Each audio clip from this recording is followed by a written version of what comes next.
Gentlemen, welcome to the study session of the CMCSS School Board meeting. The board will not allow profane language, threats, loud comments, or excessive noise from the floor. Disruptive persons will be asked to leave the meeting room in accordance with Tennessee Code annotated and 39-17-306. Any person who acts to prevent, obstruct, or interfere with any lawful meeting of the CMCSS School Board by physical action or verbal utterance shall be warned by the chair, vice chair, or board attorney to discontinue those actions. Law enforcement may lawfully remove any person from the meeting who refuses to cease his or her acts of preventing, obstructing, or interfering with any such meeting. First item tonight is public participation. Ms. Foster? I believe she did not respond to our email. I emailed her and I didn't hear back. And Ms. Cook?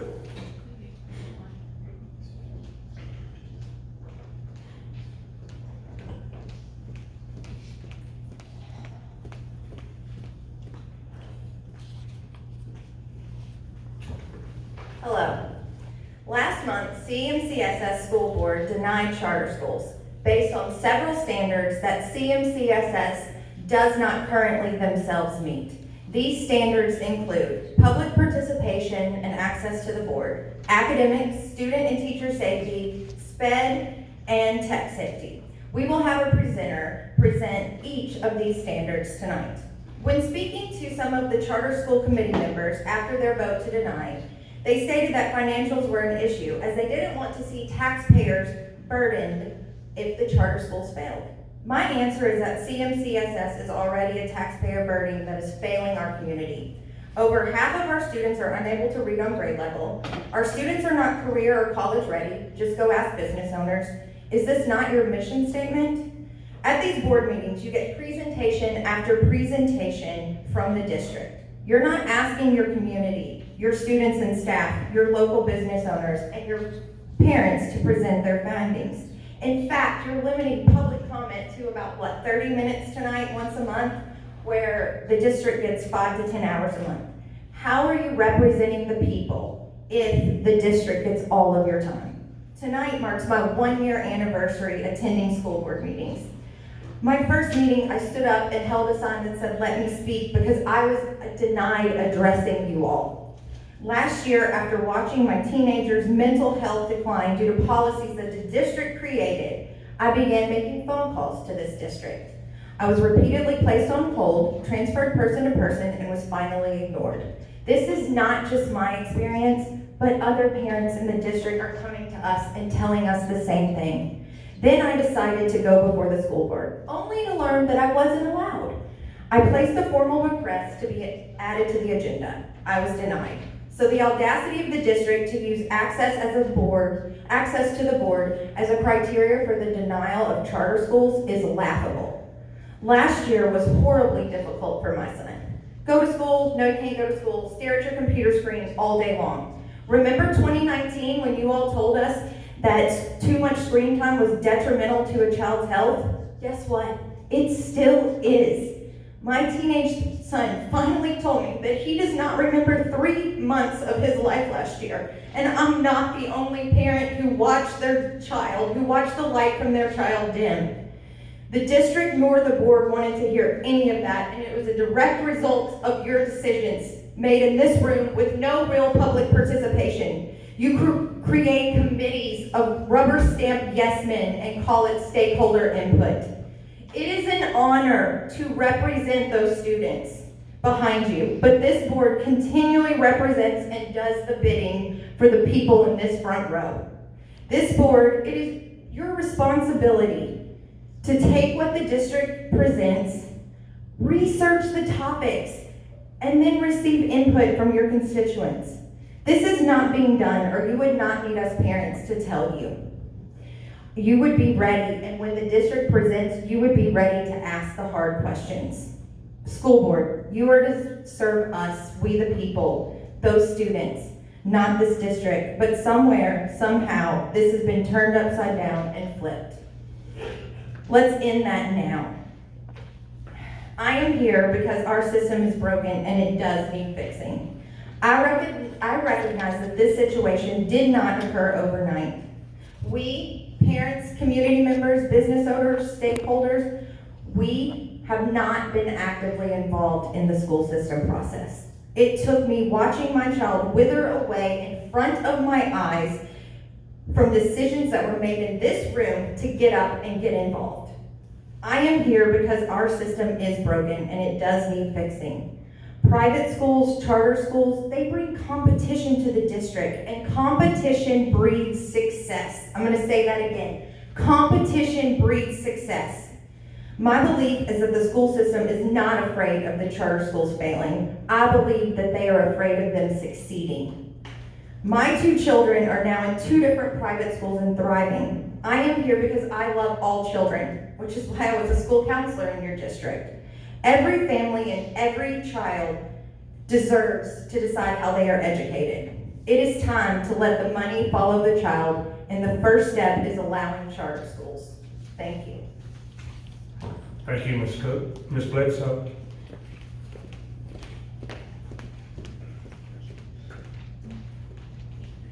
As we all know, there was recently a press release about the updates to the Student Code of Conduct. In the press release, our interim director of schools outlined what she sees as the district's commitment to providing a safe and healthy learning environment. She wrote, "Let me be clear, no student or employee should ever have to go to work or school in fear that their personal safety." We've had comments from parents throughout the school year about students and their safety. And so I want it to be clear that that is not the expectation, that students or families or employees should fear that.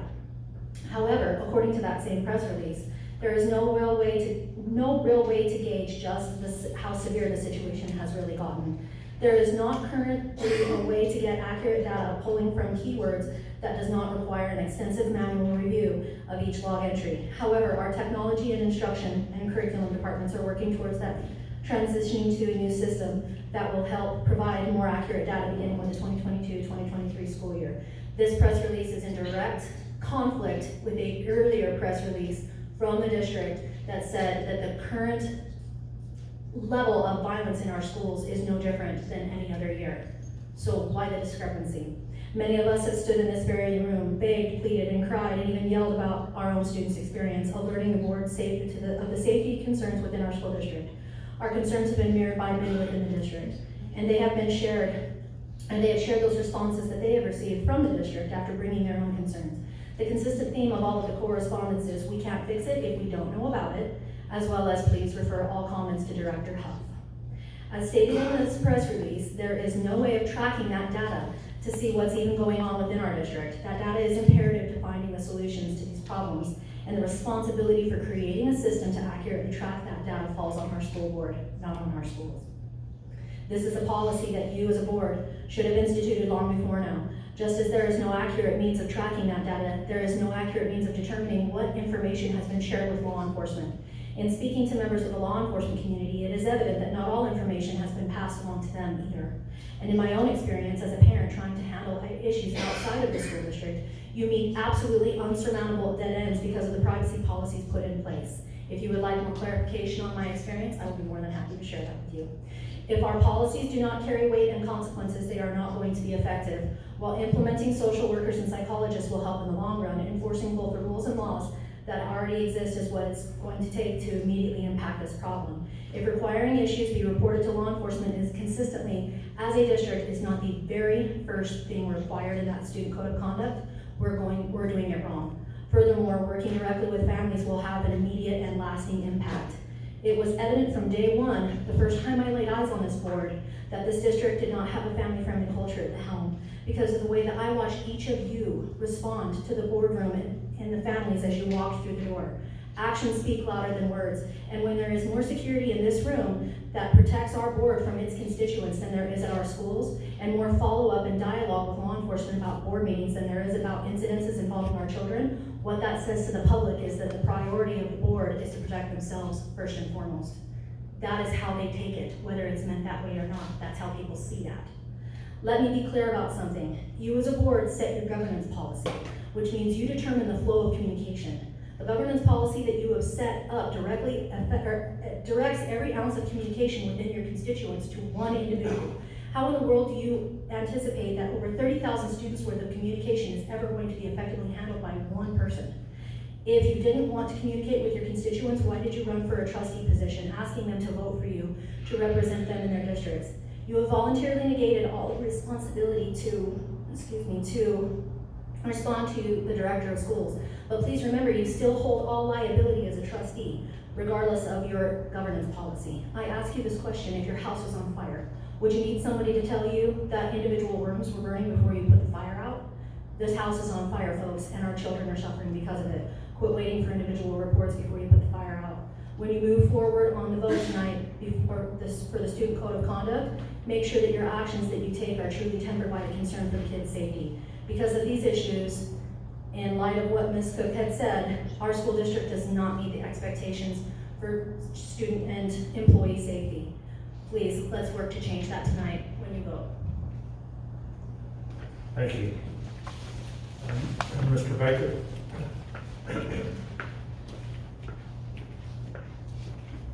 How you doing? My name is Ken Baker. I have children attending both Rossview Middle School, High School, and Pisgah Elementary. I'm here today to discuss the student achievement numbers with you. As you're aware, COVID has taken a toll on all of us. TCAP scores were omitted because of 2020 because of the absence of students and distance learning. I know you've been briefed on this before, but I want to highlight some of the concerns I have for students of CMCSS. In 2021, the numbers from the TCAP scores show a large drop in learning from 2019 numbers. Across the state of Tennessee, there was an overall 5% loss in scores, and Montgomery County had a larger loss at 16% as an average, and I'm going to highlight some of those.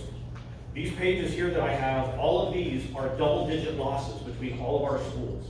Everything that was in a single-digit loss or not applicable is not included here. The only thing that I have 4 on here that are highlighted in pink, and those are the only positive numbers that we have going from 2019 to 2021. That's not including, so I want to say Kenwood High School, congratulations on your history for getting a 12% up. Montgomery Central, thank you for your reading and getting a 2.4%. Northeast Middle, congratulations on your algebra getting a 0.5% raise. And Northeast High School, congratulations on your US history for 0.3%.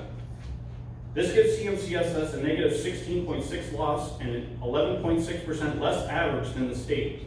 Now, to put some of these numbers in perspective, we look at the Tennessee Department of Education report card for Montgomery County. I can go into detail with each school, but for the sake of time, we will look at Montgomery County as a whole. The Tennessee Department of Education says Montgomery County has a steady 94.4% graduation rate. It has been under 95%, which is from at least 2019. However, we look at the Ready Graduate scores for CMCSS. In case parents did not know, Ready Graduate measures whether students are ready for college and careers after high school and whether the percentages of students who are ready is improving from one year to the next. In 2019, CMCSS has a score of 14.2%. In 2020, they had a score of 43.1%, and in 2021, it was even down to 40% of our students are ready to get a job when they graduate. These numbers show a decline in learning and readiness of students of CMCSS. Looking at the minutes from the Parent Advisory Council, Dr. Huff was given the question, how are students doing academically? Can we see that there was learning loss experienced with our students? And the response was, what we are seeing is not necessarily learning loss, but instruction interrupted. We have been working on assessing our students to see where they are, what they're missing, and how we can accelerate and make up those gaps. We're anticipating at least 3 years for our kids to be back to where they were before COVID. Not only recovering from what was interrupted, but moving them forward. The next question was proposed, when do those 3 years start? And it was basically the fall of 2020. Why are we waiting? If we truly want our children to succeed, we need to look outside the box and invest in our children. We have students now that are graduating that do not have the proper skills to be productive members of society, and the numbers I have provided show this. We see faculty members come up here and provide numbers on our school systems and scores, but all we do is continue on with the same model and hope we catch up. Students recently received a TCAP. It was exhausting on teachers and students. If we look at the slides presented here, we were projected to do better than we did in 2019, and that trend continues to go up. The fallout from the pandemic threatens to depress the generation's prospects and constrict their opportunities into adulthood. The ripple effect may undermine their chance of attending college and ultimately finding a fulfilling job that enables them to support a family. Analysis suggests that unless steps are taken to address unfinished learning, today's students may earn $49,000 to $61,000 less over their lifetime, owing to the impact of the pandemic of schooling. The impact on the U.S. economy could amount to $128 billion to $188 billion every year as this cohort enters the workforce. We need to look at ways to catch these students up. Talking more about our feelings is not going to help students find a better job. Maybe we should look at what school districts in North Dakota and elsewhere where they have extended their schooling years through the summer. Maybe look at Japan, who has a better learning environment where children are on for 1 week on, 1 week off, 2 weeks on, 2 weeks off, and invest in our students. Unfortunately, coming to these meetings, I have yet to see anyone we need to catch up now, especially of our graduating students. I have seen little interaction between the absent county commissioners who are supposed to be here representing us and the school board on funding on what we need to do. The individuals who advocate for you to the county are right here in the room, and I have yet to see any interaction. I have children that have multiple Fs at the end of 2021. When I confronted the teachers about this, they said that my child tested high enough on the tests, and it doesn't matter what they did throughout the year because they'll eventually learn. Thank you. Thank you, Mr. Baker. Mr. Bledsoe. Hello, everybody.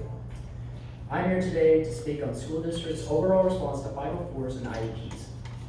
Many parents and families have complained about the school district's lack of compliance to FAPE law. During the pandemic, accommodations were nearly impossible to meet, and while the conditions made that nearly impossible, the law did not allow for COVID protocols to supersede the school district's adherence to IDEA and FAPE law. Because of that, the SPED students in this district are struggling more than ever. Many parents complain that accommodations are not being met, and many parents complain that the process of having their children evaluated has yet to even begin because requests go unanswered. And while reports need to go up the chain, the expectation from the board is that all communication is, again, filtered through the same individual, the director of schools. With a district this size, it would be more effective to have more than one point of contact to respond to SPED concerns, as well as creating a better partnership with parents to teach them about effective advocacy for their own students. The law requires parent involvement in the process, so why not make that process as user-friendly as possible? Also, communicating accommodations to all staff that deal with our students is a must. I personally have had to fight with support staff and substitute teachers over my accommodations, as I have individual tech as an accommodation. This is a violation. When I have to argue with staff members to be able to continue using my assistive tech, we have a problem. And furthermore, as you have been told, my younger brother was not able to access the curriculum for 9 solid weeks during COVID. Theoretically, each one of those days is a violation, and that is in our family alone. I am fairly certain that there are other families that are experiencing a similar issue to ours. As a board, you have the ability to implement policies to help create systems to deal with some of these issues. Recently, you have denied a charter school application because of what you viewed as inability to meet expectations for FAPE. In many ways, we are not meeting that expectations ourselves, and our student success rate indicates that. In short, we need to do better. Because of this, I do not feel that our current system meets the expectations of FAPE and IDEA. We need to do better. Have a good day. Thank you, sir. Ms. Lisbon.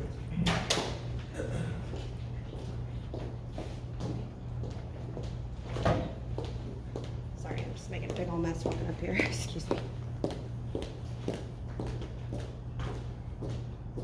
Good evening. Sorry about that. My name is Jocelyn. I came here with something else to say that I've been listening and watching, and I think I've just been moved to say something completely different, so excuse me if I am not articulate. You guys are not listening. Like, after what everybody else has just said tonight, like, and there's more to come, you all aren't listening. You nod your heads, sometimes you say thank you, you know, but these people are coming to you expecting advocacy. They're expecting you to hear their problem and resolve it, not say thank you. I am so tired. I haven't even talked since last year, over a year. I've been sitting here listening for a year, and all we get is thank you, unless we threaten you. And I just don't understand, it's like my toddler. Like, I tell her all the time, why does it take me yelling at you in order for me to get a response from you? Even an email saying, hey, you're my constituent. You know, I've looked you up and I realize that you're in my district and you seem to always have a problem. What can I do to help you address that? Like, why is that so scary? We are parents. We are citizens of this community. Like, we voted you here to be advocates for us. Why aren't you? What's the purpose of you sitting up here if all you're going to do is talk about all the few good things that you've done and literally disregard the things that you either don't care enough about or have too much of an ego to admit is a problem that you can fix? Because maybe you don't have the solutions. And so I'm not gonna waste 5 minutes of your time saying things that maybe don't even matter to you, but I am gonna say that you need to take time to respond with more than thank you. You didn't ask to sit up here to be yes men. At least, I hope you didn't. And if you did, please resign. Let somebody who's actually going to advocate for parents and children and who actually want to be active participants in this program, sit where you are. They're out there. So, thank you for listening, and I hope I got through to at least one of you, because we are so tired of sitting up here and telling you how you're doing a terrible job. I would love to sit up here and be like, thank you. You followed through. That's amazing. What else could we do if we just work together? Have a good night. Mr. Major?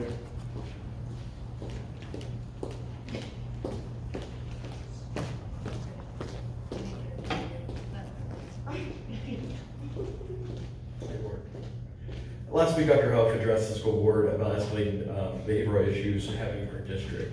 I too have voiced my concerns about this topic in the past and in the school board meetings, and this is one of my main concerns as I will be joining you guys in October. Since running for school board, I've had many parents come to me concerned about their students and the effect that other students have had on their children's educational experience. I've had parents share with me about bullying that's taken place and that's resulted with them wanting to remove their children from our district. I've had, some spot there. I've had teachers share with me privately how students who have done these things, students who have done things that they should have been expelled for, but have been allowed back into the schools, and by the teachers' words that shared with me, they now walk around acting like they own the place. And because they were released from the discipline, other actions that should have been resulted in, they spoke to me how it's demoralized the staff. I've recently been shared with an SRO who shared with me that in shock that he had a student in his observation that was walking around outside of the dress code. He recounted how he witnessed a girl who walked around the school all day with her cheeks hanging out of her behind with no school official stopping her. I have walked the schools myself and I've seen these things firsthand, students screaming loudly, curse words through the hall as I walk by, students dressed in all kinds of fun, different things that needed to be addressed. All this is building up and empowering the students to push boundaries. One thing I know from working with children and teenagers for the past 15 years is that when we clearly define boundaries, they thrive in those. I work with children and teenagers primarily from the schools, and that statistically in our district have the worst problem behaviors. However, I don't see the same problems in the programs which I oversee. Why? I believe it's because in our programs we clearly define and enforce these boundaries. The escalating behavioral problems in our schools is a symptom, but the problem from my angle is that our code of conduct isn't consistently being enforced across all the Clarkson and Montgomery County school systems and deeming it now broken. I firmly believe that if all administrators in our district were to require to enforce the code of conduct as it is stated across all the students, we no longer have an escalating behavioral issue. Dress code, violence, buses, discipline, use of profane language, fill in the blank. The code of conduct is thorough. However, it's only as good as if it is enforced. Now, I recently read the code of conduct from cover to cover. It's a great read. And I would like to encourage you as the board to even go through this line by line and go through and update it as you deem necessary. I see no greater time to do this than now, as Dr. Huff stated last week, that we have had this escalating behavioral issues. We need to remove the loopholes that would unattendedly allow students to get out of trouble, or that have allowed administrators to change or bend rules for individual students. Our administrators have all the authority, and what they need is the responsibility to follow what you, the school board, approve for them to do. They shouldn't have the authority to circumvent or not enforce documents that you pass, but the responsibility to enforce what is written down to see the proper outcome. And if for some reason a student or parent believes that they shouldn't have the enforced discipline that the code of conduct states, the code of conduct clearly states a way for them to appeal. We just don't need to be circumventing that process that you've put in place. What happens when that happens is our student population receives mixed messages of what is wrong and what is right. The safe environment for education is disrupted, and then escalation becomes the trend. This week, through our interview process, as we look to hire our next director of schools, I want to ask that you ask them how they plan to address this issue. For me, our next director of schools needs to hold our school administrators accountable to follow through our code of conduct. And that will be one of my top concerns as to continue to create a safe environment for both our children and teachers, so we create an environment that they look forward to coming to our schools every single day. And thank you today for your time and for my time to address the board. Sorry. Hello, my name is Sawyer Zintek. As you all know, I had to leave your school district this year after you were unable to provide me with access to your curriculum other than an unsafe computer. You also failed to provide a safe classroom and bathroom for myself and my peers. It has now been 8 months and you still are not able to meet these 3 simple standards: a safe bathroom, a safe classroom, and an education and curriculum that can be accessed without my parents waiving all my rights to privacy and making me use a computer that is not safe. I'm wondering when I will finally hear back from the board that it is safe for me to return to the school. Thank you. Yes, ma'am. Before I get to that, I would like to tell you that my son has endured quite a bit this year, and I would appreciate if each and every one of you took time after today and actually spoke with him how you have not in the past. You need to hear what these kids are going through, and he does not want to be at home. He wants to be in your district. Please do what you need to do to let these kids return to school safely. First and foremost, everything I'm going to talk about tonight is facts. It's not my opinion. Charlie made that comment last time, and I just want to be clear, these are facts. And you can check with CMCSS Tech Department, as I've had extensive conversations with them, as well as I've done extensive research over the last couple of years. This is a textbook. In fact, it's on sale right now for $36. It's not expensive. It's really inexpensive. You cannot access games, YouTube, obscene and graphic images and videos, pornographic images, pornographic videos, and best of all, it removes all barriers for parents to be involved in their child's education, because all they have to do is turn the page. It makes it very easy. It also promotes literacy, and it's a proven teaching method for over decades. Here's a computer. This is the textbook of this district, and without this, you cannot access education in this district in grades 6 through 12.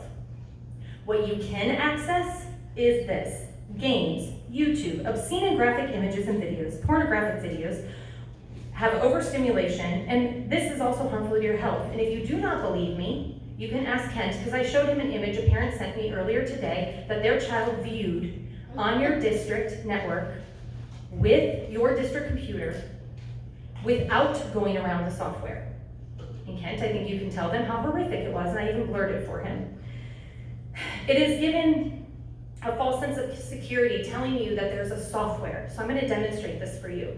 When you have a computer and there's software on it, the software goes like this and stops it when it detects something obscene or pornographic or bad, or what we don't want our kids to have. But the software has to first detect it. So if we are lucky enough to detect it, it will stop it.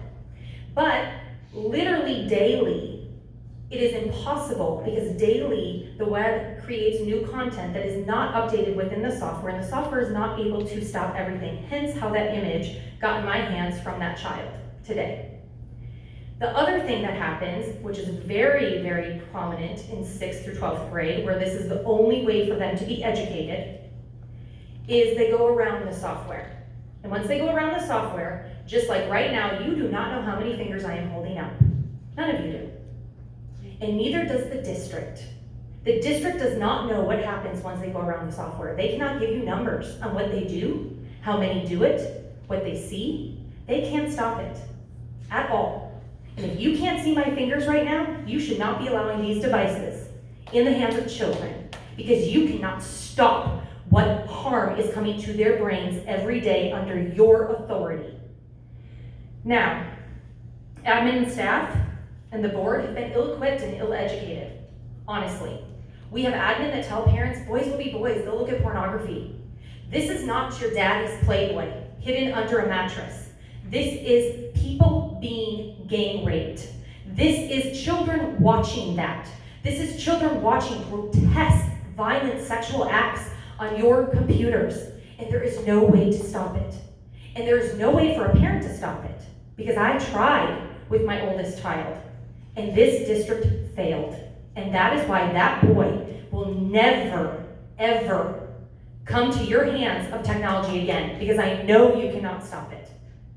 So you can call me crazy, you can look at me like I'm an idiot, you guys can scroll on your phone when I get up here and talk, but be clear, I know you failed. Dr. Huff knows as well, and graciously, she said nice words to me when I told her, I haven't heard a word from any of you. This is a serious problem. Lastly, I'm probably about to run out of time. What I've been saying for 8 months now is now true, and there is now studies to release what I have been trying to tell you.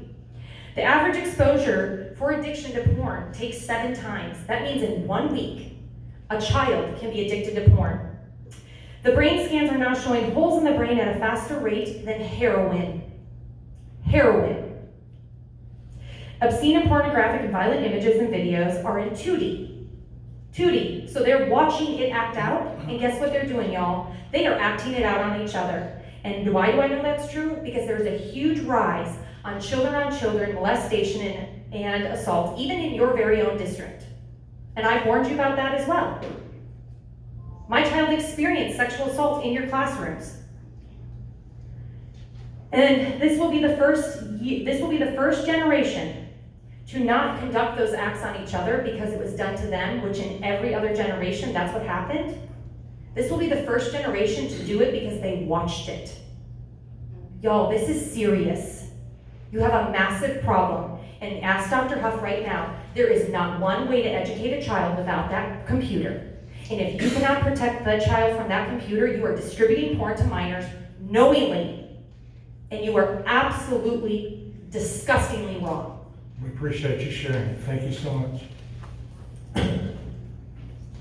All right. Item number 2, Dr. Huff. And on with the show. Yes, sir. We have our fiscal year 2023 consolidated funding application. This is approved annually by the local board of education.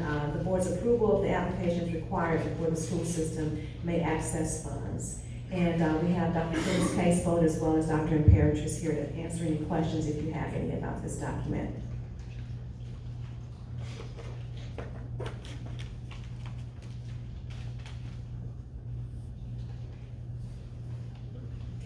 All right, I'll move to the next item.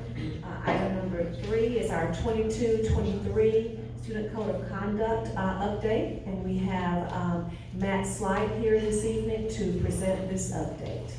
Mr. Slide.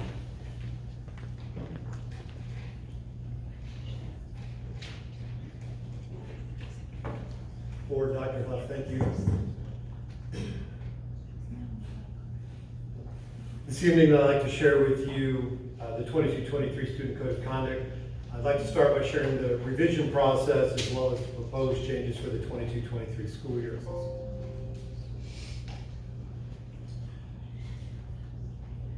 This is an annual review of the Student Code of Conduct. This takes place Yearly, school administrators and level directors make notes throughout the school year regarding suggestions for improvement as situations arise. Discipline data is analyzed for frequency of specific offenses, as well as new offenses that may be occurring. Internal and external stakeholders' input is collected and reviewed by directors of SEL, high school, and middle school. And proposed changes are shared with stakeholder groups, and additional input is collected and reviewed for inclusion. This is an example of our annual timeline as we look at the process. January, principals and assistant principals submit concerns and proposed changes. February, experienced teachers are asked to provide feedback. In March and April, proposed changes are shared with stakeholder groups, parents, public, teachers, classified staff, student administrators, local law enforcement, classified staff, and senior leadership, and additional input is sought. In May, additional input is reviewed and proposed changes are made based upon feedback then presented to the school board, which brings us here tonight. I'd like to remind you that the Student Code of Conduct has been changed to include categories of offenses. Those categories include Category 1 offenses, which are typically addressed by the classroom teacher. Category 2 offenses are considered minor offenses, minor office referrals and addressed by school administrator or the designee. Category 3 offenses are more serious offenses resulting in an office referral and addressed by a school administrator or designee. Category 4 offenses include egregious acts that may result in remandment to the alternative school unless remandment is specified as a mandatory consequence. Zero tolerance offenses are determined by either state or district policy. Students committing a zero tolerance offense shall be expelled for a period of not less than 1 calendar year. Offenses occurring on the CMCSS school buses are described within the Code of Conduct, but are not included in the categories described above. This evening, I'd like to share with you the changes that have been recommended for the 22-23 school year in a particular format that you're looking at. Under the Student Code of Conduct, the 21-22 category of offense is as it shows in the 21-22 Code of Conduct. The concerns and suggested changes are represented through feedback that we've received from our stakeholder groups, and then the proposed changes in the last column. So looking at this first one under Category 1, tardiness, the concern was that students were allowed too many tardies. There was a second concern that was also brought up, or a change that was proposed in contacting parents, and that change should be to include options for calling, texting, and emailing parents. The proposed change for this next year is to reduce the frequency of tardies from 4 to 3, with the first offense being a warning, the second offense a parent contact, and the third and subsequent offense being an office referral. We would also like to make sure that teachers know that parent contact will include calling, emailing, and texting as appropriate forms of communication with parents.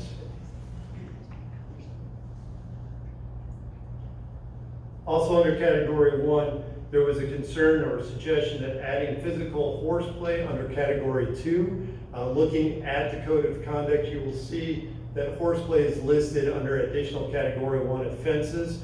After a thorough examination of the Code of Conduct, what we found was that horseplay can actually be covered in both Category 1 and Category 2 offenses. Category 1 offense, we can remove the word horseplay as it can be found under this minor disruptions. And if that disruption becomes more subsequent, that can be addressed then under Category 2 under boisterous disruptive conduct. So our proposal would be to remove horseplay from minor offenses. Teachers can address minor disruptions under Category 1, and under physical horseplay will be addressed using boisterous disruptive conduct under Category 2 offenses.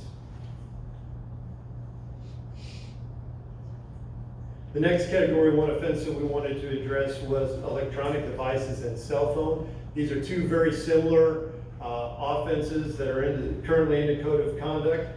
One recommendation that was made was to add that students assume all responsibility for lost or stolen devices.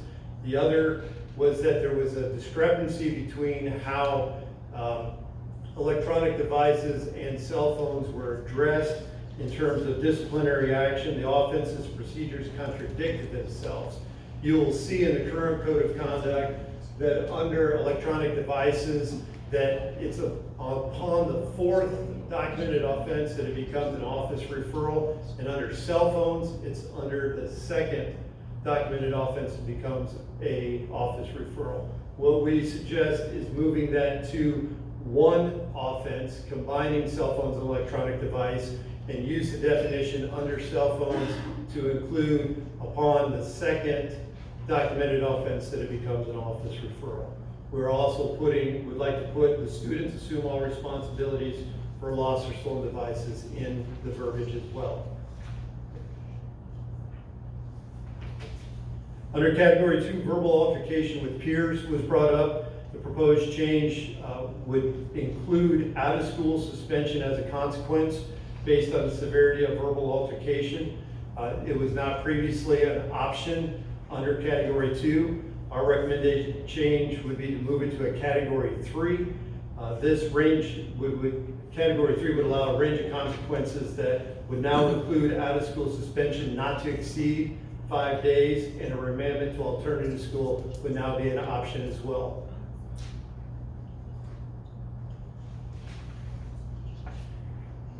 Another category 3 offense was tobacco. Several stakeholders expressed concern and suggested out-of-school suspension needs to be added as an option, especially for repeat offenders. The recommendation was that out-of-school suspension not to exceed 5 days would be added to the range of consequences for this category 3 offense.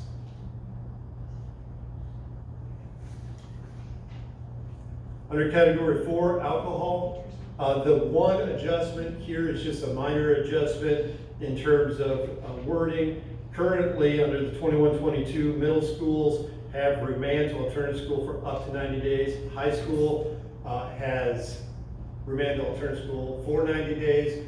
We want to make those two consistent. The recommendation would be to update the range of consequences for middle and high school, read remand to alternative school for up to 90 days. Threats, assault, and fighting. The concern here is that in-school suspension should not be a consequence for assault and fighting, as it currently is under the 21-22 Code of Conduct. The suggestion here would be to separate threats from this offense. We would keep threats as a separate offense, as a category 3 offense, and we would allow in-school suspension as part of the range of consequence for threats in terms of student-to-student threats.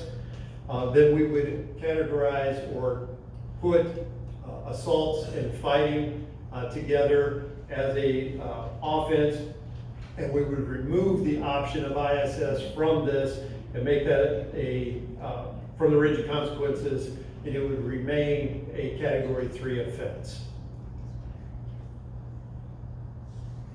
And that would be a suspension not to exceed 5 days as well.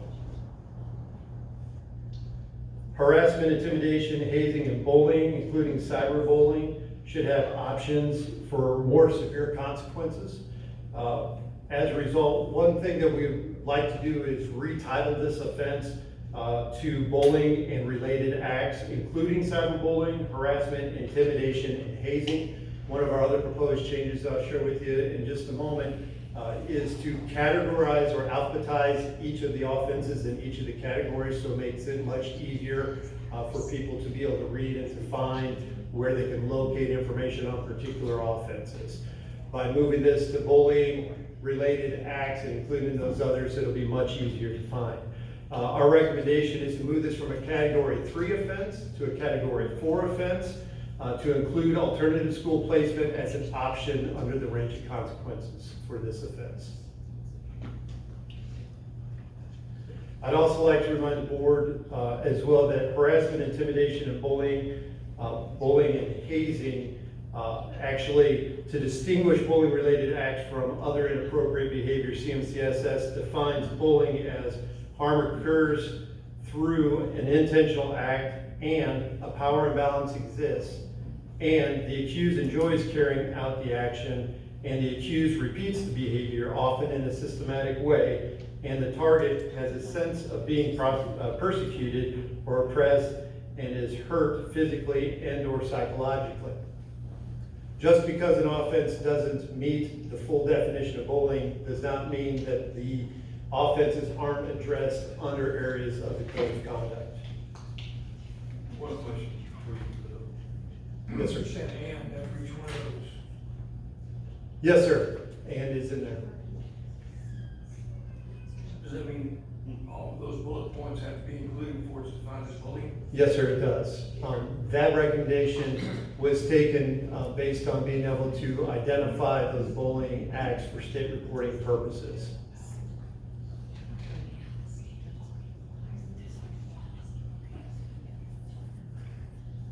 Sexual harassment is currently a category 3. Sexual harassment should have options for more severe consequences. Sexual harassment, recommending sexual harassment to be moved to a category 4 offense, to include alternative school placement as an option under this range of consequences.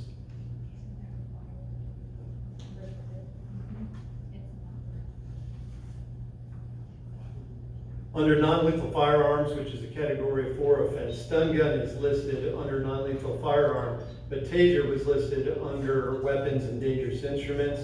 Items should be under the same offense. The recommendation is to add taser / stun gun under weapons and dangerous instruments.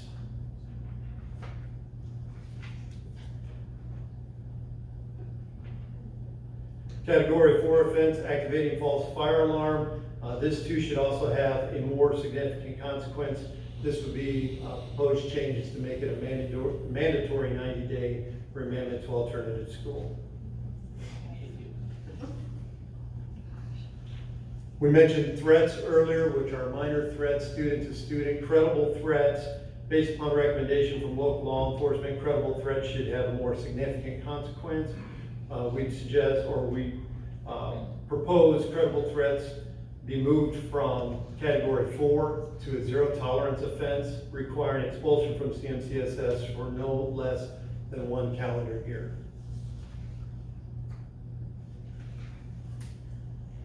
Under 0 tolerance, under possession of drugs, there are a growing number of drug-related products that need to be addressed. Proposed change, possession, use, or distribution of any drug substance unlawful for person 21 years of age or younger to possess. We have a few additional proposed changes that would actually be new offenses in the student code of conduct.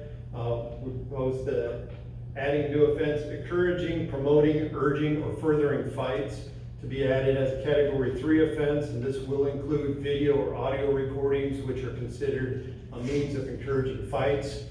This is to help reduce the amount of traffic and spectators within the hallways when fights do occur. Also add as an offense, sexual intercourse on school property at school events will be added as a category 4 offense, and will have a mandatory 90-day remandment.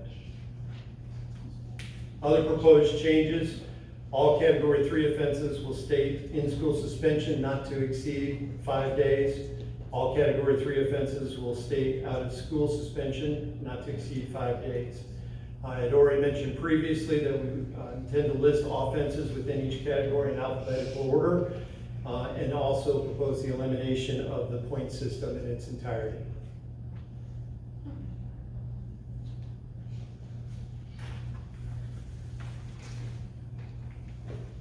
Any questions? Not tonight, but I'll have some. I'll be with you down next week. Okay, thank you. I would like to ask about tardiness. Is that tardiness in the morning of arrival, or is that between classes? Class periods, ma'am. I mean, sometimes the tardies do happen in the mornings, late buses and those kind of things between class periods. I know especially at the high school level, sometimes getting students to class on time is a real struggle. Okay. And Mr. Slade, you said that in each of those cases for tardiness, that the parents going to be called? or a text, or you're gonna try to reach them in some kind of way? The What first if one, they don't respond? well, they will try multiple avenues to contact the parents, so whether that's attempted a phone call and I shot them an email.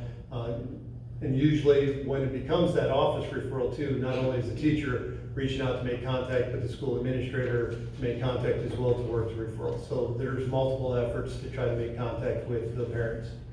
Okay, but what if the parents don't respond? What happens to the kid? They usually move forward with the action. I mean, there are times that I've seen, and we have practiced sending letters and notifications home.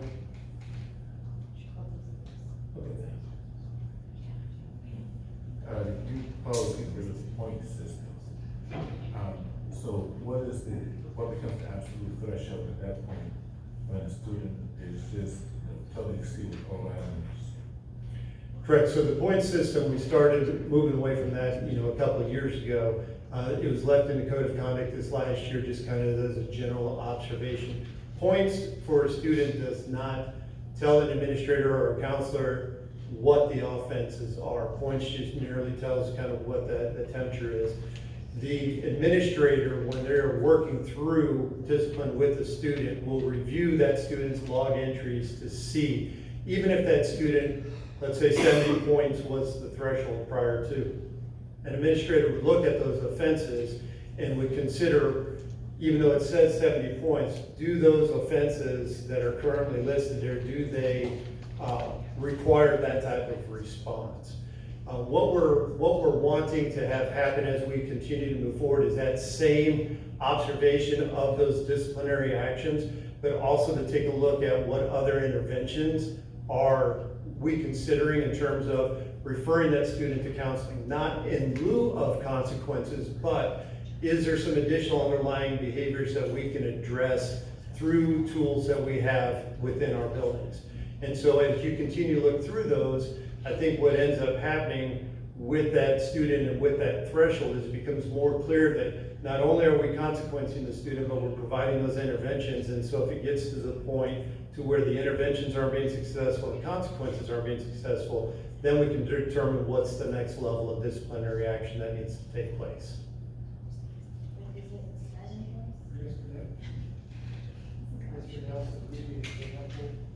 So our special ed attorney recommended us to move to a category system started recommending about 4 or 5 years ago. And here's an example. If by categories, which Matt explained at the beginning of the presentation, if it's a chronic category 1, it can go to a chronic, it can go to a category 2. But a chronic category 1 cannot go to a category 4. And so what could happen if you have an accumulation of points, let's say 70 points, is you could have 7 tardies, and that child would be remanded to alternative school as the same way that a category 4 offense would remand a child to alternative school. And that's just not going to hold up when challenged in a court of law, right? So it is natural to move from one category to another, but not for a tardy to equal the same as bringing a gun on campus, right? And so that's why we moved. We kept it last year just because we have study teams. So when students' behaviors become more chronic, then a teacher can call a study team, and we look at their offenses and we create behavioral plans around those offenses. So since we were used to dealing with points, they were an indicator that the child's behavior was at a warning area that needed some further intervention. But in those study teams, we do look at the log entries, so it's a time that we can transition away from the points. Great, thank you, Dr. Parrish. Just to follow up also, so if we do have a child who's remanded to alternative school and they continue behavior outside of what we consider proper, if they commit another category 3 or category 4 offense while in alternative school, then what happens at that point? They can be zero tolerance out. I mean, they can be expelled out from alternative school. and then there are other consequences that come along with that. On some of these things, and I said I didn't ask questions tonight, well, these are pretty broad. On some of these things that you're saying, there has to be 4 documented offenses before a teacher can actually make a referral to the office. I think it was in category 1 offenses. Under cell phone, it was previously. It was 4 times in there than just a cell Right. phone. Okay. But, so they have to document each time that they have to correct the child before they can take disciplinary action, in some cases 4 times. There are situations where it is up to 4 times, but I How much believe. time does it take for a teacher to document each offense before they can actually correct the child? And when are they supposed to do that? On their instruction time, their planning time, or their lunch time, or when they get home at night? So as far as the documentation, I mean, that's pretty seamless in terms of how, teachers as they're teaching in class are addressing behaviors, and correcting behaviors, and that's why those category 1 offenses leaves it up to that teacher. A lot of teachers will also just kind of make those marks that, hey, I had to address this with you 2 or 3 times today, and maybe reaches out to a parent to say, hey, this is kind of behavior that we're looking at in school today. But as those behaviors continue to escalate, or if they continue, and the teacher is no longer within the scope of their ability to correct those behaviors, then they can refer that to administration through an office referral. And if I'm not mistaken, I believe all the ones that we're looking at in this presentation, it was, they were previously 4th offenses in order to do referrals, and they're being moved to either 2nd or 3rd offenses. Correct, there are those that do that as well, but we also want to make sure that the teachers have the latitude that when they feel that it's outside the scope of their control, that they have much quicker access to the ability to do the office referral as needed. Those categories were established with the input of teachers. So surveying teachers, what is it that you feel you should take care of in your classroom would be one of those category 1 offenses as opposed to when you need assistance. So that feedback, when we first started it 2 years ago, the teacher feedback was more lenient than the administrative feedback. The administrators judged it a lot harder than the teachers did. So when we did move away from points and create the categories, the teachers were involved in that input and continue to be involved in that process.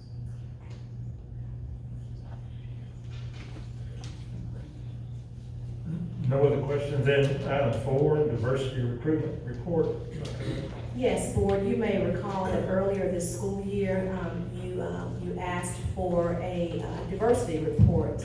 And so Ms. Johnson and her team shared that they would present this report to you in May. And so this evening we have Ms. Johnson and Melissa Isaac and Michael Thorpe to present our diversity report. Thank you, Ms. Johnson. Good evening, Dr. Huff. Good evening, board members. It is the HR department's privilege to be presenting you with information regarding our diversity recruitment and retention strategies for our certified employees. We did prepare this report in response to a board member's request.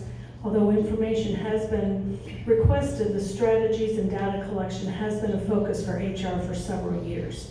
I would like to introduce Melissa Isaac, our Director of Educator Quality, and Michael Tharp, our Human Resources Coordinator.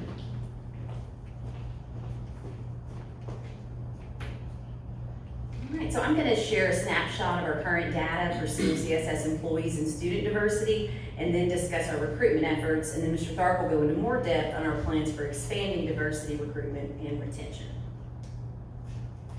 So this data shows our employee groups and the percentage of diverse members within those groups.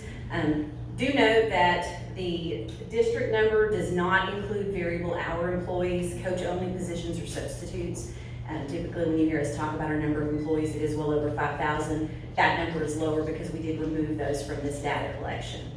And the administrator group does include all employees on the admin pay scale and not just school level administrators. So So as you can see, our district employee diversity comes in just over 21%, and that is close to the estimated 20 to 25% nationwide data for teachers. This information breaks down the student data. We have 52.2% of our student population are diverse, which presents a significant disparity in student versus employee populations with diversity. We did break them down into different levels with the overall district number, but also kept the K-12 virtual school separate, and you do see that that comes in with the highest percentage of that group. And this graph just breaks down the different minority groups regarding student population. Again, the 52.2% diversity with our student population. So this information, that is looking at our new hires for 21-22. It gives a percentage of diverse candidates hired. The teachers are on par with the overall district employee percentages, which were around 16%. However, we have seen an increase in our administrator diversity from the new hires this year. So out of our 21-22 admin hires, 26 have been diverse candidates compared to a 14.1% overall administrator diversity. So we've attended 31 job fairs. Tomorrow's number 31 this year. We visited schools in Tennessee, Kentucky, Alabama in person, and then we did as many virtual events as we could. But as you've heard us discuss in the past, virtual job fair recruitment is a different game, and it is not as effective as in-person recruitment. So we were very excited to be able to go out and visit in person again, and we're looking forward to seeing that return. But we're still feeling the effects of the pandemic when it comes to those opportunities. But again, we're in constant pursuit of qualified teacher candidates who want to work in our district. So we have to cast a wide net and go anywhere that there's an opportunity, and that's exactly what we did this year. But even with the return and such a significant return of in-person events, there's still many universities across the state that have not returned to that in-person. And Michael's going to talk more about those challenges in just a moment. So this data presents information from the Tennessee Department of Education Educator Prep Report Card. It represents information obtained from that report card, their specific domains. So they rate each educator prep program in the state of Tennessee each year, and they look at employment and retention of those cohorts, the 3-year cohort. They look at assessment, and when I talk about assessment, I'm talking about the candidates, how they did on the praxis, on the teacher assessments. They look at candidate diversity, how many are obtaining high demand endorsements, so special ed, math, science, all of those areas, ELL, counseling. They look at the effectiveness, so they're looking at once that teacher leaves that program, graduates from that program, and they're placed in a school, they're looking at classroom performance and level of effectiveness data. So for 2021, we don't have that information, obviously, because of the testing data. They didn't give a whole, they usually give an overall score for that EPP, but they didn't do that because of that piece missing. So they did report on some of these areas. So for what we're gonna look at in this data, this is showing the data were collected regarding candidate diversity. So you can see the sampling, and I just selected from the schools available. I selected some that we attended, as many as I could fit on here. Again, we attended many that may not have that report, but there were 43 schools that were included on the report card for this one. So this shows you that the state average, if you see at the bottom, I'm sorry, it seems to be running into that, but the state average, these are diverse candidates completing EPP programs in our state. The average is 16%. So 16% of everyone completing a teacher prep program is a diverse candidate. So not only are we experiencing a teacher shortage, add that on top of the fact that the number of diverse candidates across Tennessee is minimal. So again, like I said earlier, 43 of the educator prep programs, 26 did not meet expectations when it came to the candidate diversity side. So one of the most powerful approaches for our district has been the effort to provide our students, in an effort to provide our students with diverse teachers, is the teacher pipeline. It's been incredible for us. The data shows the diversity of each of the cohorts. Overall, 33% of the candidates are diverse. And the most recent group, ETR, 41% are diverse candidates. And so our teacher pipeline programs are providing a higher percentage of diverse candidates than any recruitment event we've attended in the state. And then they have a dedicated placement to Clarkson Montgomery County. So when we go to these events and we do have diverse candidates, there's no guarantee that we're going to get them to our district. So by having that program, we're able to build our own diversity within our district with this. So I'm gonna hand it over to Mr. Tharp. He's gonna dive further into our recruitment challenges and looking ahead at our next steps.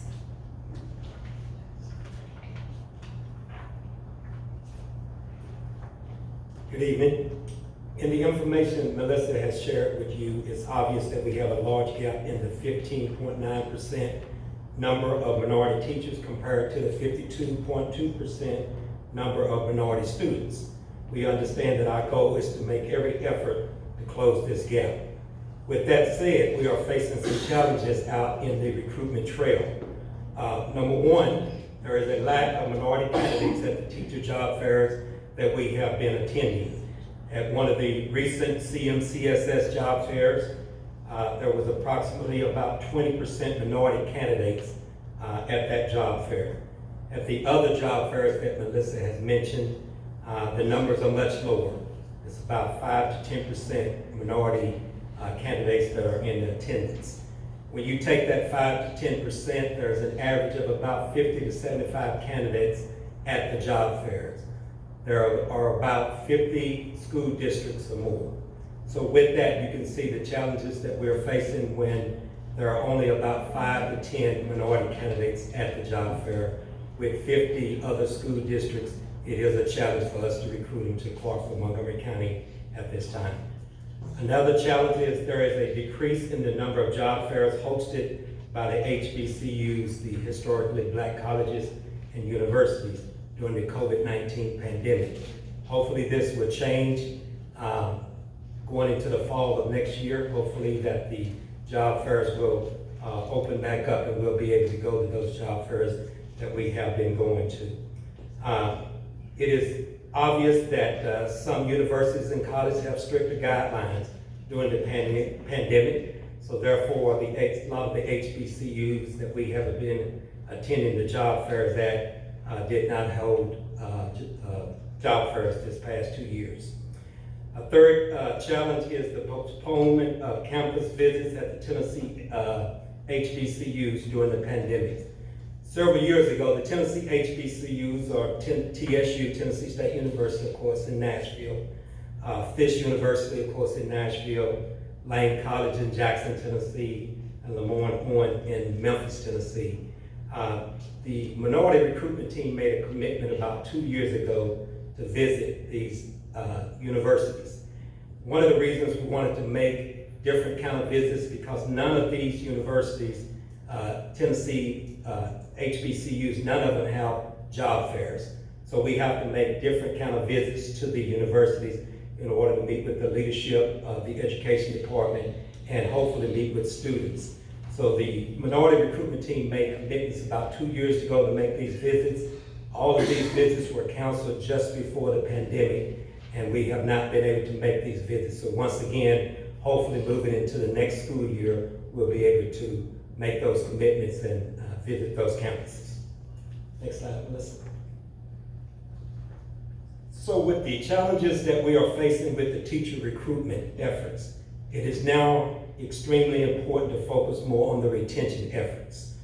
So just recently, HR sent out surveys to all first-year minority teachers. We sent out 73 surveys to the minority teachers. So far, we have received about 53% responses. We sent out the surveys intended to gather feedback on job satisfaction and to see what the plans are for next year for these first-year teachers. So far, 84.6% plan to return for the next school year. 7.7% are undecided at this time, and 7.7% stated that they do not plan to return. And for those reasons, that's a combination of things. Some have been non-renewed, some are relocating because of military, things of that nature. Next slide. So in continuing with our recruitment effort, HR plans to make every effort to closely follow the Tennessee Board of Education Educator Diversity Policy 5.700. And I'll read one section of that policy that we are closely focusing on. Section 3 of the Tennessee State Board of Education policy is strategies to address educator diversity. Each LEA shall outline strategies that will be used to recruit and retain minority educators and include those strategies in support of the LEA's educator diversity goals. The most effective strategies to recruit and retain minority educators will be those that are tailored to local context, informed by data, and involve collaboration between LEAs and educator preparation providers, EPPs. Another effort that is in place is the Diversity Mentorship Program, which will launch in August of 2022, this coming school year. For this Diversity Mentorship Program, CMCSS has been awarded a $40,000 grant under ESSER 3.0 in response to the recruitment challenges due to COVID impact. This program is a 2-year program. It will start the next school year, 2022-23, and then the following school year, 2023-24. CMCS will select 20 minority mentors to work with all first-year teachers from August through May. Mentors will receive a $1,000 stipend. The support will consist of professional and personal support. There is an application process that started on April the 18th, and the deadline will be May the 13th. Mentors will provide a personal and professional support to mentees, and mentors will work with each mentee for a total of 2 hours per month. So the next steps for recruitment.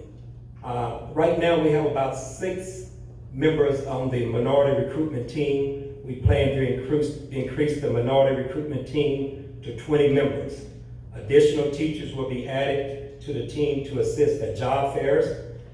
Realizing the challenges that we are facing with traditional recruitment of minority teachers, members from the CMCSS community will be added to the team to assist with getting information out to the community about non-traditional routes into the teaching field, grow your own and job embedded programs. Minority recruitment team will make presentations to community organizations that can assist with getting information out to the community members who may be interested in becoming a teacher. We will make presentations to sororities and fraternities and other organizations agreed upon by the minority recruitment team. So the next steps are retention. We will closely monitor the new diversity mentorship program, checking to determine the effectiveness of the program. Hopefully, the retention rate will increase, and hopefully after 2 years, if the program proves to be successful, we'll be able to seek funding to continue the program after 2 years. We will send out surveys mid-year next year and the end of the year next year to all first-year minority teachers. This year, we sent these surveys out at the end of the year. Next year, we plan to send them out mid-year and at the end of the year as well. And then we will use the third-party strategic planning and partnership with Upbeat. And then in summary, in the fall of 2022, the recruitment team will return to the HBCUs to attend job fairs and campus visits at the Tennessee HBCUs to continue recruitment of minority teachers to CMCSS. The recruitment team will meet monthly to brainstorm and develop ideas for recruiting minorities within the community to enter the non-traditional route into the teaching field. And finally, the Diversity Mentorship Program will launch in August of 2022, providing additional support for first-year minority teachers for retention purposes. Any questions? I have a question, sir, and I appreciate the level of dedication that's been going into this up to this point. My question is also, as far as minority recruitment, how are you addressing the Hispanic and the Asian communities as well?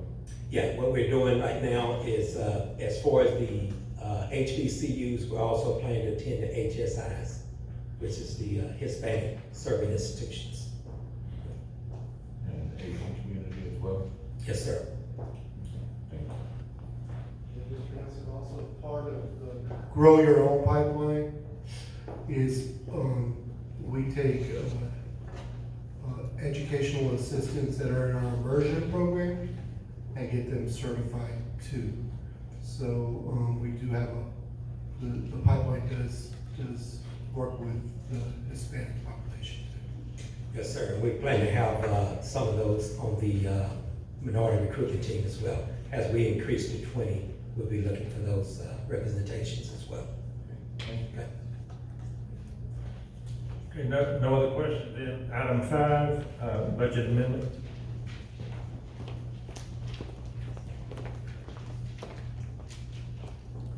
Wow, I feel like I was just up here. But I promise y'all, this will be the last time for this fiscal year on budget amendments I have to come up here. How about that?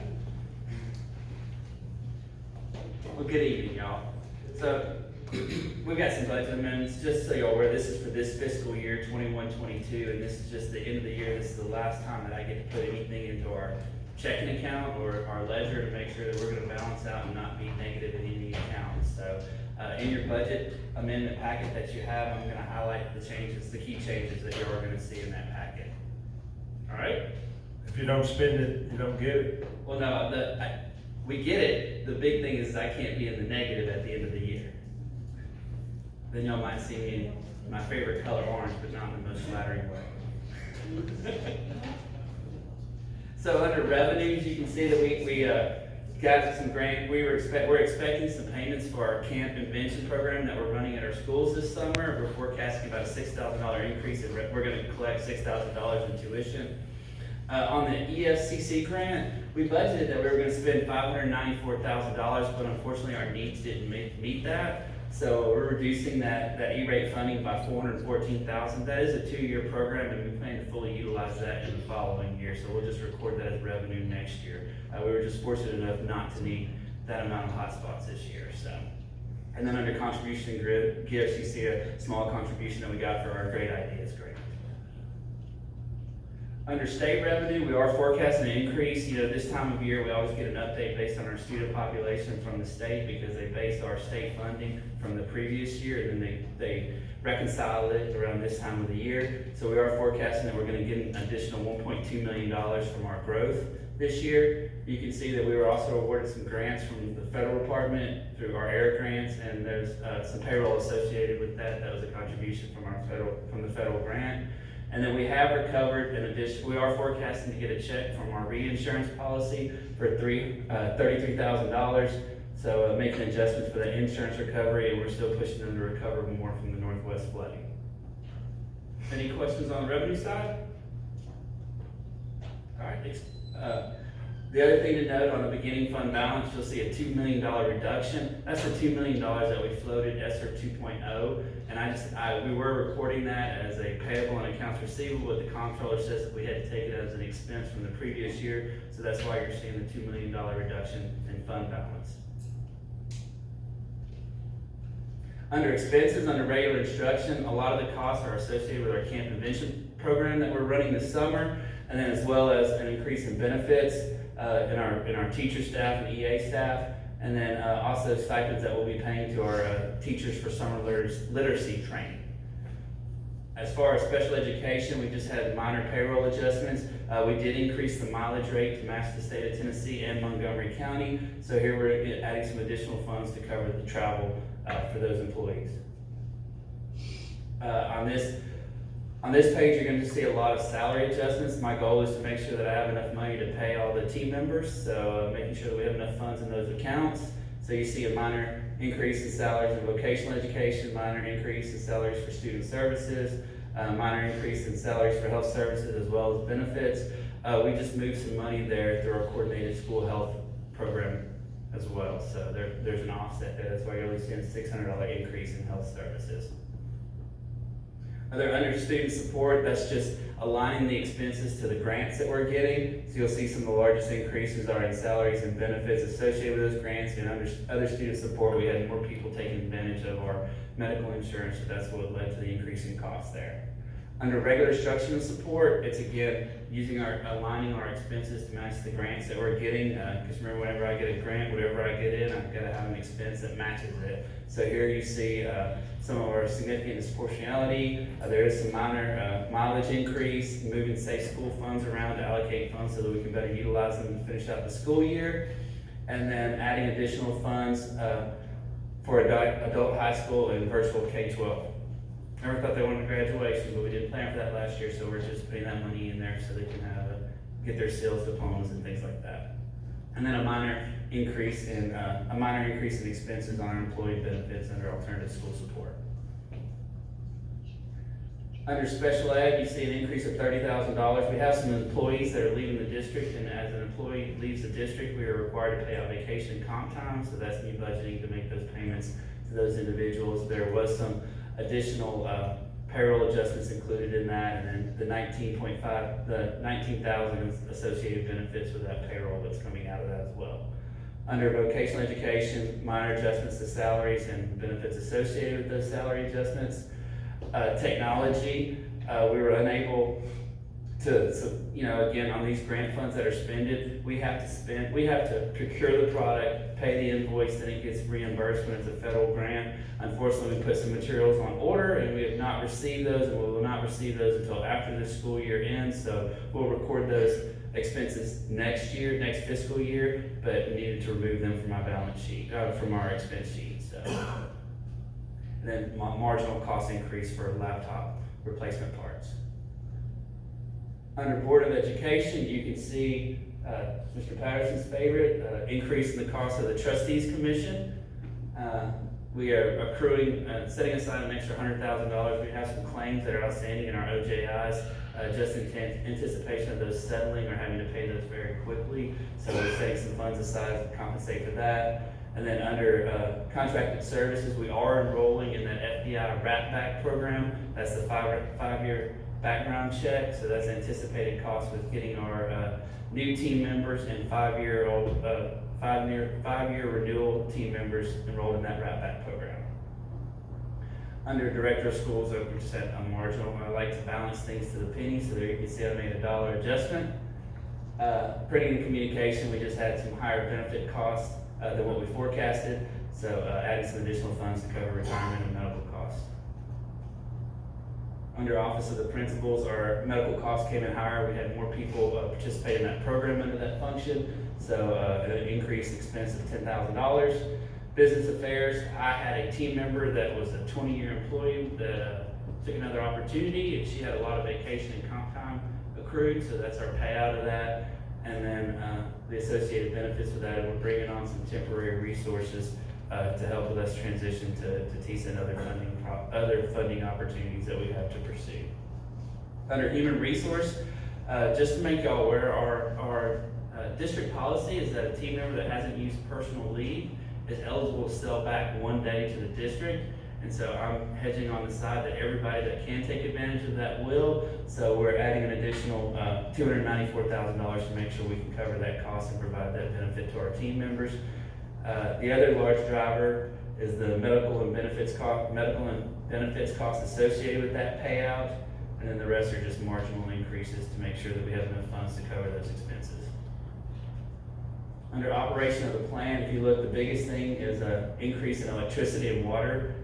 We didn't anticipate that coming into the year, but it is what it is. So we're forecasting $210,000 to get us through the rest of the year. The next largest increase is in payroll projections, $34,000. We're expecting higher costs. Primarily $31,000 of that is due to overtime with our short staff on our custodials.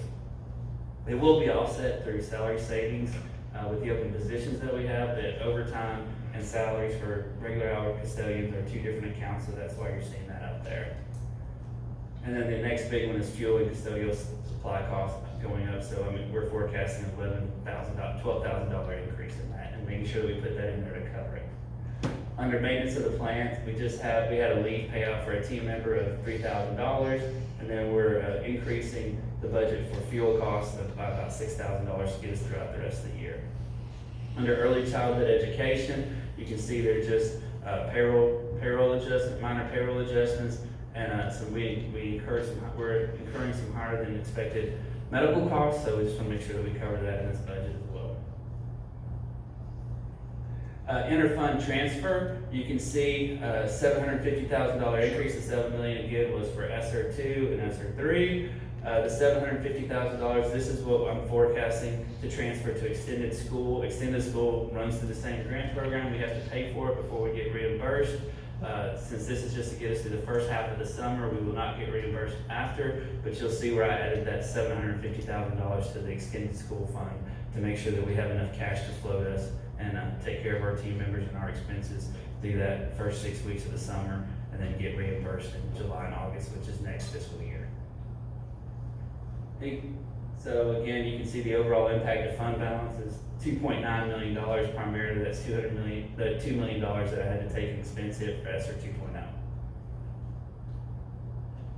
Any questions on general purpose? All right.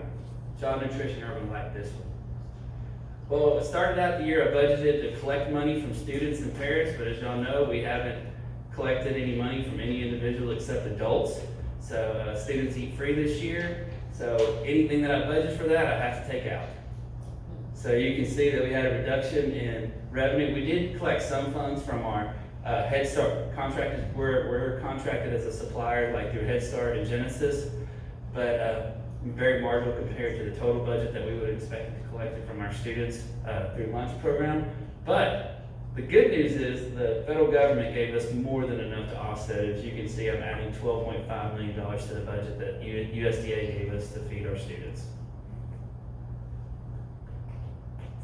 So you can see we had a marginal increase in, we hired somebody that had a little more experience than what the job required, so they were paid at a different level, so that's why you're seeing the $400 variance in their salaries.